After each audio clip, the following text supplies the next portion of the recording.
امام بخاری رحمۃ اللہ علیہ آپ بخاری شریف کے اندر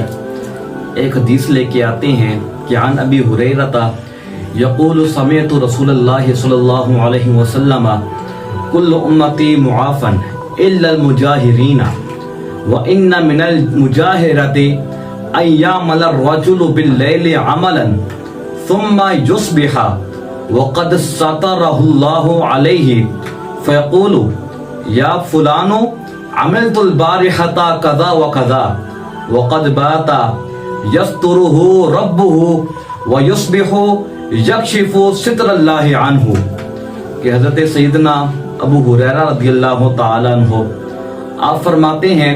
کہ میں نے مصطفیٰ کریم صلی اللہ تعالیٰ علیہ وسلم سے سنا کہ مصطفیٰ کریم صلی اللہ تعالیٰ علیہ وسلم نے فرمایا کہ اللہ تعالیٰ میری امت کے تمام گناہ گاروں کو بخش دے گا. جتنے بھی گناہ گار ہوں گے میرا اللہ تمام گناہ گاروں کو بخش دے گا، لیکن ایک ایسا بھی گناہ گار ہوگا کہ جس کو اللہ تعالیٰ کبھی معاف نہیں فرمائے گا، کبھی اللہ تعالیٰ اس بندے کی بخشش نہیں فرمائے گا. ابو ہریرہ رضی اللہ تعالیٰ عنہ فرماتے ہیں کہ مصطفیٰ نے فرمایا کہ وہ بندہ وہ والا بندہ ہے کہ جس بندے نے رات کو کوئی گناہ کیا، رات کو اس نے کوئی گناہ کیا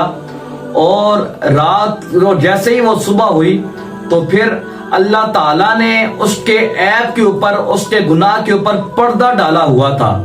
یعنی کہ کسی کو پتہ نہیں تھا، گناہ صرف اس کو پتہ تھا کہ میں نے رات جو گزری ہے اس رات میں نے یہ گناہ کیا ہے، اور اس کے علاوہ کسی کو بھی نہیں پتہ تھا. یعنی اللہ تعالیٰ نے اس کے گناہ کو چھپایا ہوا تھا، اس کے عیب کے اوپر اللہ تعالیٰ نے پردہ ڈالا ہوا تھا.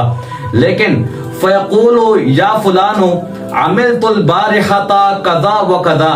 لیکن وہ پھر دوسروں کو یہ کہنے لگ جاتا ہے، لوگوں کو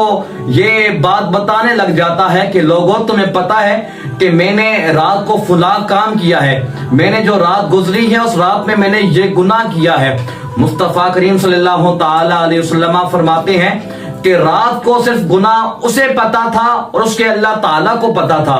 اور رات بھر اللہ تعالیٰ اس کے گناہ کو چھپاتا بھی رہا ہے اور اللہ تعالیٰ نے اس کے گناہ کو پردہ بھی ڈالا ہے. جیسے ہی صبح ہوئی ہے تو اس بندے نے اپنے گناہ کو ظاہر کر دیا ہے. حضور فرماتے ہیں کہ ایسا بندہ کہ جس نے گناہ کیا اور گناہ کرنے کے بعد پھر وہ لوگوں کو بتانے لگ گیا، حالانکہ اللہ تعالیٰ نے پردہ ڈالا ہوا تھا لیکن اس نے لوگوں کو بتایا. مصطفیٰ فرماتے ہیں کہ میری امت میں سے ہر شخص معاف کر دیا جائے گا، ہر میری امتی کے گناہوں کو معاف کر دیا جائے گا. مصطفیٰ فرماتے ہیں لیکن ایسے بندے کے گناہوں کو اللہ کبھی بھی معاف نہیں فرمائے گا. یعنی ہمیں اس حدیث مبارکہ سے یہ سبق لینا چاہیے کہ اگر ہم زندگی میں کبھی بھی اگر ہمیں شیطان ورغلا لیتا ہے، اگر ہم گناہ کر بیٹھتے ہیں،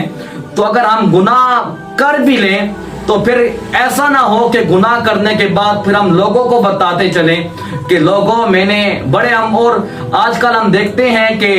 آج کل جو یہ ٹائم گزر رہا ہے، ٹائم چل رہا ہے، اس ٹائم میں لوگ گناہ کرتے ہیں اور اپنے آپ کے اوپر فخر کرتے ہیں کہ لوگوں میں نے تو یہ گناہ بھی کر دیا ہے، لوگوں میں نے یہ بھی گناہ کر دیا ہے. لیکن چاہیے تو یہ ہمیں کہ اگر ہم سے کوئی گناہ سرزد ہو جائے تو دیکھو یار گناہ ہم سے سرزد ہو گیا ہے، اب ہمیں پتا ہے اور ہمارے صرف اللہ تعالیٰ کو پتا ہے. وہ اللہ تعالیٰ کے جس کی شان کن فیکون ہے، وہ کن فیکون کا مالک ہے. اگر تمہیں بندے پتا ہے لیکن اللہ تعالیٰ کو بھی تو پتا ہے نا. اللہ تعالیٰ چاہتا تو ساری دنیا کے اوپر تیرے گناہ جو ہے اسے ظاہر کر دیتا، اللہ بتا دیتا کہ اس بندے نے یہ گناہ کیا ہے، یہ گناہ کیا ہے. اور ہاں یہاں پہ ایک اور بھی بات کرتا چلوں کہ ہمارے اوپر ایک اللہ کا یہ بھی فضل و کرم ہے نا، اور یہ اللہ تعالیٰ کا ہمارے اوپر فضل بوسیلہ مصطفیٰ کریم صلی اللہ تعالی علیہ وسلم کے ہے کہ حضور صلی اللہ تعالی علیہ وسلم کے صدقے سے، کیونکہ پہلے جو بنی اسرائیل کے جو لوگ تھے اگر وہ رات کو کوئی گناہ کرتے تو صبح ان کے دروازوں پہ بھی لکھ دیا جاتا تھا اور ان کے چہرے اور ان کی پیشانی کے اوپر بھی لکھ دیا جاتا تھا کہ اس بندے نے جو گزری ہوئی رات ہے اس بندے نے یہ گناہ کیا ہے. لیکن مصطفیٰ کریم صلی اللہ تعالی علیہ وسلم کے امتی ہونے کی وجہ سے اللہ کریم نے ہم سے اس عذاب کو دور کر لیا ہے. ہم دیکھیں ہم رات میں ہم طرح طرح کے گناہ کرتے ہیں، دن کو ہم گناہ کرتے ہیں، لیکن اللہ تعالیٰ کا ہمارے اوپر فضل ہے کہ نہ ہمارے دروازوں پہ لکھ دیا جاتا ہے اور نہ کبھی ہمارے چہروں کے اوپر یہ گناہ لکھا ہوا ہے کہ لکھ دیا گیا ہے کہ اس بندے نے رات کو یہ گناہ کیا ہے۔ یہ مصطفیٰ کریم صلی اللہ تعالی علیہ وسلم کی وجہ سے ہمارے اوپر یہ اللہ کا فضل ہے۔ اب ہمیں چاہیے کہ اگر ہم غلطی سے ہم سے کوئی گناہ سرزد ہو جاتا ہے تو پھر ہمیں چاہیے کہ ہم لوگوں کے سامنے پھر اپنے گناہ کو نہ ظاہر کریں، لوگوں کو نہ بتائیں کہ ہم نے یہ گناہ کیا ہے، گناہ پہ ہم ڈٹ نہ جائیں، بلکہ ہمیں چاہیے کہ ہم اس غفور الرحیم کی بارگاہ میں ہم اپنی پیشانی کو جھکائیں، اس کی طرف ہم رجوع کریں۔ کیوں؟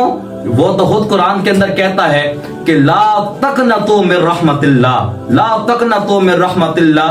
کہ میری رحمت سے نا امید نہ ہونا میری رحمت سے۔ ان اللہ یغفر الذنوب جميعا،